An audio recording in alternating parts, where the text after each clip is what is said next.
Nous sommes très heureux de vous recevoir ici, chez nous, pour nous parler de l'astrologie. Alors la première question, bien entendu, qu'est-ce donc cette astrologie? Alors l'astrologie consiste à établir un rapport entre nous et les corps célestes, ou en tout cas une dizaine de planètes que nous utilisons en astrologie. Un rapport qui est physique mais surtout symbolique. On va se rapporter à la mythologie grecque qui présentait les planètes comme des dieux, donc comme des énergies particulières, des dynamiques particulières. Et à partir de ces symboliques planétaires, on va établir ce qu'on appelle une carte du ciel. Au moment de la naissance, les planètes sont réparties d'une certaine façon dans le ciel. Et c'est cette répartition, cette constellation en quelque sorte, qui va nous donner une sorte de tableau personnel et nous permettre de décrire la personnalité de quelqu'un. Donc, vous voulez dire qu'il y a une corrélation entre, je dirais, toutes les planètes et nous-mêmes? Absolument. En tout cas, c'est ce qui a été établi par les premiers astrologues il y a quelques milliers d'années. Et même si bon, l'astrologie a beaucoup évolué depuis en termes d'interprétation et de connaissances symboliques, on garde quand même, on va dire, une grande base de ce qui a été compris à cette époque-là. On sait que l'univers évolue, donc et forcément l'astrologie doit également évoluer, c'est ça? Absolument. Ce qu'on peut dire très rapidement, c'est que l'astrologie, on va dire antique, classique, était surtout utilisée pour de la prédiction. C'était surtout les rois ou les puissants qui faisaient appel à des astrologues pour avoir des indications sur les dates, les périodes favorables. Par exemple, ils voulaient savoir à quel moment il fallait déclarer une guerre ou faire voilà, telle ou telle action. Aujourd'hui, déjà depuis de longues années, on utilise l'astrologie comme outil de connaissance de soi et de développement personnel. Le psychologue Carl Jung l'utilisait dans ses consultations. Et d'ailleurs, en astrologie humaniste, on se réfère ce qu'on appelle aux typologies de Jung pour déterminer de façon un peu plus précise la personnalité. Ça veut donc dire que les gens ne se connaissent pas en fait? Non, ça ne veut pas dire ça. Il y a beaucoup de gens qui se connaissent même très bien. Mais le thème astral va permettre d'aller plus en profondeur, plus dans la subtilité de la personnalité, et je dirais même d'aller explorer l'inconscient de la personne. Puisque grâce à ce décryptage, on va être à même de déceler d'éventuels blocages ou des fonctionnements répétitifs, ou encore un caractère particulier dont la personne n'aura pas forcément totalement conscience. Alors bien sûr, pour les gens qui sont un peu sceptiques, comment est-ce que les astres puissent influencer sur nous? Alors oui, bien sûr, je dirais que toute la nature influe sur nous, tout l'univers influe sur nous. Nous sommes dans un univers vibratoire, et les astres, à plus forte raison, ont un impact sur nous, sur la nature en général, mais sur notre psyché en particulier. Mais on peut aussi le regarder d'une autre façon, c'est-à-dire que l'être humain, quand il arrive sur Terre, il arrive à un moment précis qui correspond à l'état de son âme à ce moment-là. Et cet état de son âme est décrit par les constellations planétaires. Et donc tout est prévu, il n'y a pas de hasard? Alors, moi je crois pas au hasard, effectivement. Mais tout est prévu, c'est pas que tout est prévu, je préfère parler de potentialité, c'est-à-dire qu'au départ, effectivement, on arrive dans une certaine configuration énergétique. En même temps, on recueille en nous toutes nos mémoires généalogiques et génétiques, en plus de tout ce que nous allons acquérir au cours de notre vie, par notre éducation, les professeurs que nous allons avoir, nos expériences de vie, nos relations, etc., etc. Mais toutes ces expériences, toute cette somme d'expériences, hein, la question c'est qu'est-ce que nous allons en faire, comment nous allons les vivre, de quelle façon nous allons les aborder, et au final, comment on va les faire travailler pour nous, entre guillemets. Si on regarde l'expérience d'une fratrie, par exemple, dans une fratrie, les enfants, souvent, n'ont pas la même expérience de vie, alors qu'ils ont les mêmes parents, ils ont souvent la même éducation, bon, même s'il y a des petites nuances en fonction de leur âge, mais il y a des différences. Pourquoi ? Parce que la personne ne vit pas les choses de la même façon, justement. Elle ne va pas les recevoir de la même façon, suivant sa personnalité, sa sensibilité, sa façon de penser, etc. etc. Je suis d'accord, mais vous avez dit quand même que les astres donc interviennent sur nous. Je crois aussi que c'est en rapport avec exactement l'heure de naissance. Et ce que vous nous dites là, c'est plutôt par l'expérience, l'éducation, l'évolution de la personne, et non par rapport à la naissance. Alors, je dirais que les deux interviennent. C'est-à-dire qu'au moment de la naissance, on a ce qu'on appelle une carte du ciel. Donc, je vais vous montrer concrètement, ce qu'il en est. Donc, sur une carte du ciel, on va avoir ce qu'on appelle l'axe d'horizon. Donc, l'heure de naissance détermine cet axe d'horizon. Ce qu'on appelle aussi l'ascendant, qui est plus connu, hein, et qui démarre la première des 12 maisons du cercle zodiacal. Donc, cette configuration de départ, elle vient nous donner une base, je dirais, une personnalité qui est en même temps, comme je le disais, une potentialité, parce que cette personnalité, elle va évoluer au fil de notre éducation, de nos expériences, de nos rencontres, et de la façon dont on va vivre tout ça. En fait, c'est comme si c'était un peu une carte routière de départ, mais après, il va falloir cheminer.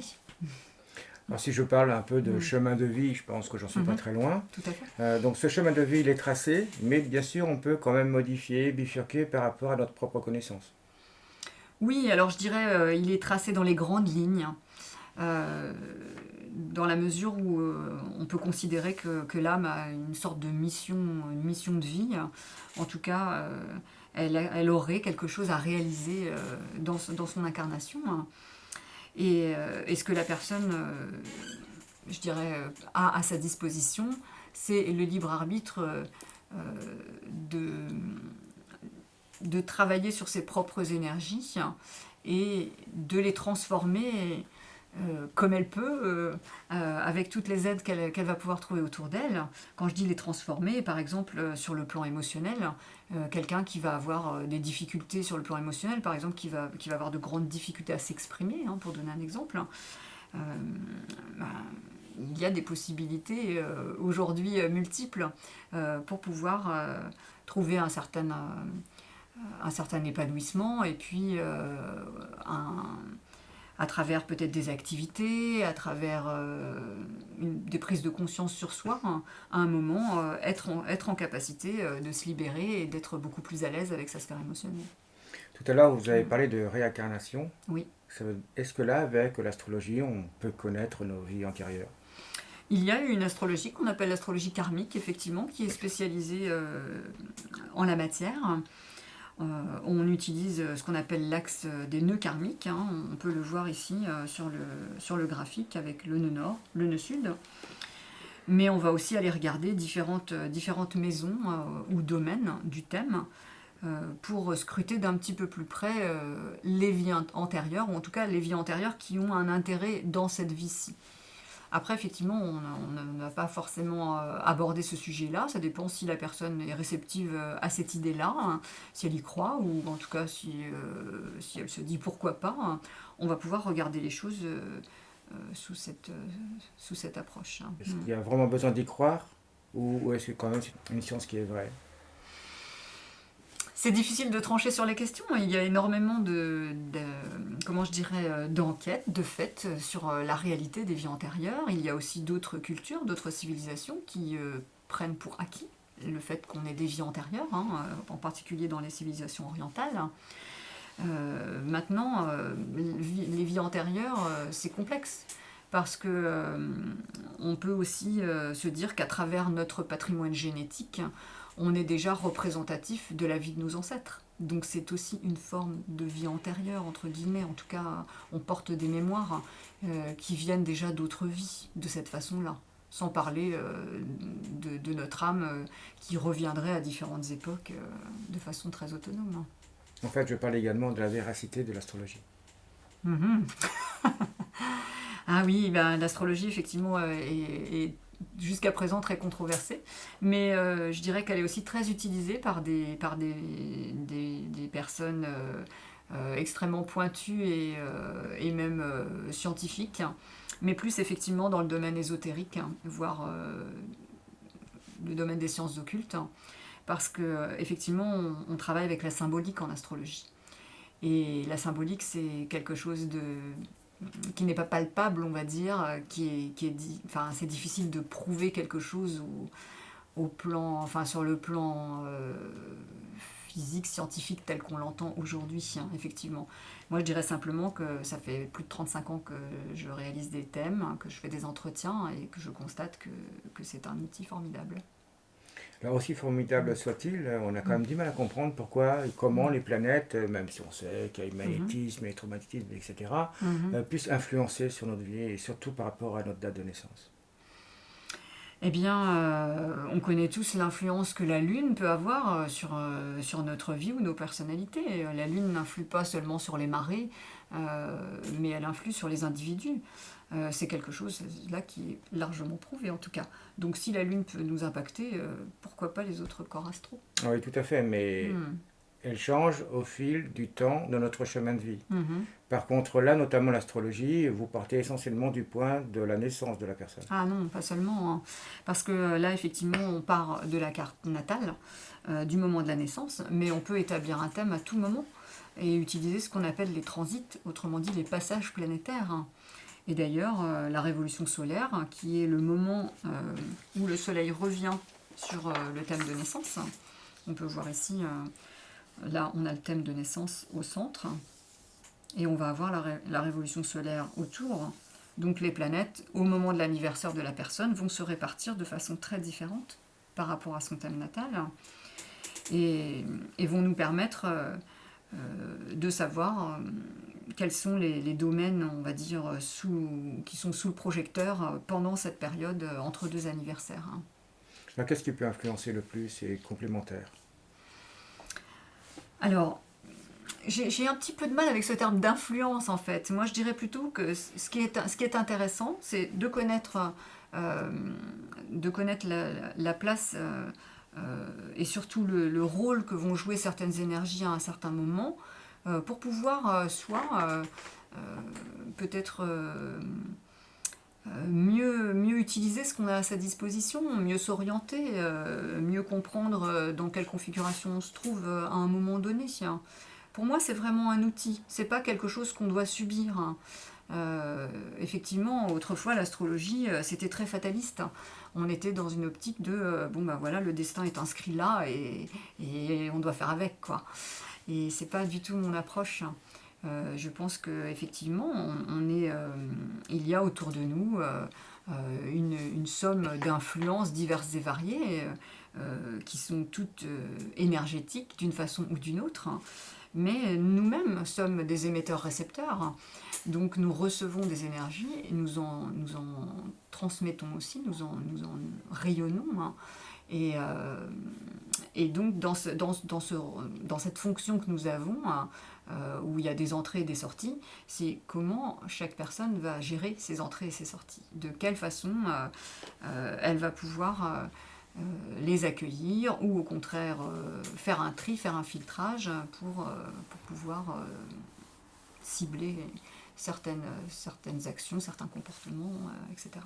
Donc c'est un outil qui nous permet de nous décider sur certaines questions, par exemple, que l'on se pose et dont on n'a pas la réponse. Par exemple, ça peut être effectivement pour une orientation professionnelle, quelqu'un est dans l'hésitation, il vient de quitter son travail, ou il a plusieurs idées, mais il ne sait pas exactement qu'est-ce qu'il pourrait choisir, qu'est-ce qui serait le mieux pour lui. Eh bien oui, tout à fait, c'est quelque chose qu'on va pouvoir regarder, mais quand même à la lumière du thème natal, puisque le thème natal va nous donner quand même la base de la personnalité. et je dirais la profondeur de la personne. Oui, donc toute indécision peut être pas résolue, mais tout au moins peut être aidée grâce à l'astrologie. Bien sûr, ça peut vraiment aider à faire des choix, absolument, hein. C'est pas toujours suffisant, mais ça peut. Bon, différent de la voyance, hein, quand même.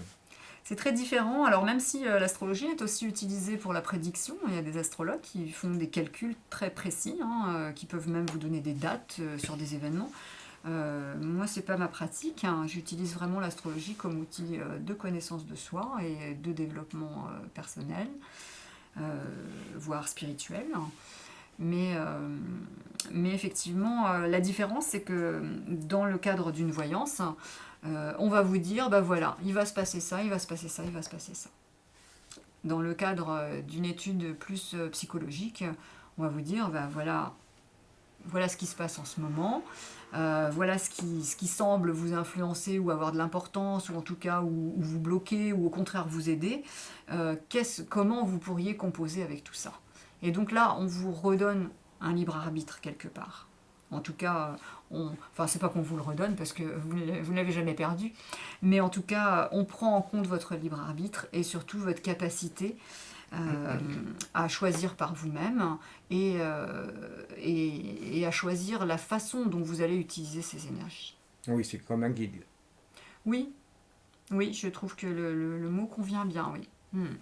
En sachant que donc le thème astral est personnalisé et il n'a rien à voir avec ce qu'on trouve dans certaines revues qu'on appelle l'horoscope, plus ou moins, voire très commun. Oui, bien sûr, l'horoscope c'est plus un jeu, c'est quelque chose, voilà, c'est un amusement l'horoscope, hein.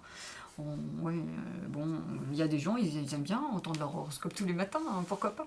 Mais l'horoscope, ça ne peut pas concerner des millions de gens, c'est beaucoup trop général.